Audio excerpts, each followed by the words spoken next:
Hello කොහොමද යාළුවනේ ඔයාලට ඉතින් ඔන්න අදත් මම ඔයාලගේ නිවහනට අරගෙන ආවා අලුත් රෙසිපි එක.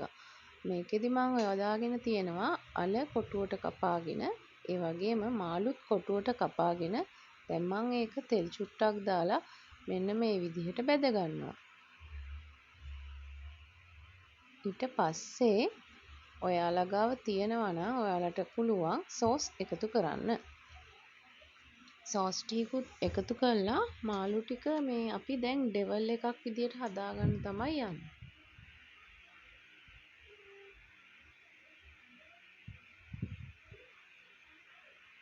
දැන් ඉතින් අපි අර සෝස් ටික පොඩ්ඩක් මාළු වල දෙවටෙන්න හොඳින් කවලම් කරගන්නවා.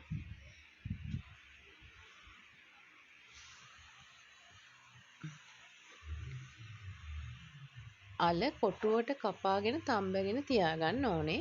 ඊට පස්සේ ඒකත් අර තෙල් වල බෙද ගන්නවා. දැන් මම මේ මාළු ටිකට කෑලි මිරිස් ඒ වගේම කපාගත්ත ලූණු කරපිංචා ඔයාලා ගාව තියෙනවා නම් මාළු මිරිස් එකතු කරන්න. මං ගාව මාළු මිරිස් නැති හින්දා මම අමු මිරිස් තමයි එකතු කරේ. කහ ස්වල්පයකුත් මම එකතු කරා. දැන් ඒ ටික හොඳටම මිශ්‍ර වෙන්න කවලම් කරගන්නවා ලිපේ අඩු ගින්දරේ තියාගෙන.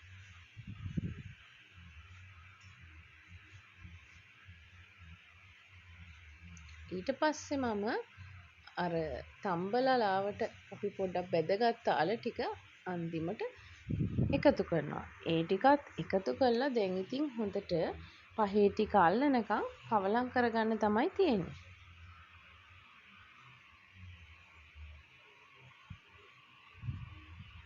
ඉතින් ඔයාලත් මේ විදියට හදලා බලන්න. මේක අපිට පුළුවන් රෑ කෑමකට මේකත් එක්ක විතරක් උණු බත් එක්ක කන්න. එතකොට හරිම රසයි. ඉතින් ඔයාලත් හදලා බලන්න.